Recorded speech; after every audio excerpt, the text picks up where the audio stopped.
భవనాన్ని ఈడ్చుకొచ్చి గదిలో మార్చి మళ్ళీ కట్టారో ఏమో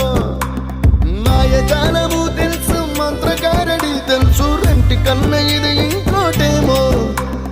నీలాకాశం నేలాకొస్తే ఇట్టాగే ఉంటాదో ఏమో ఈ సంతోషం దాచాలంటే హృదయాలు ఓ వంద కావాలి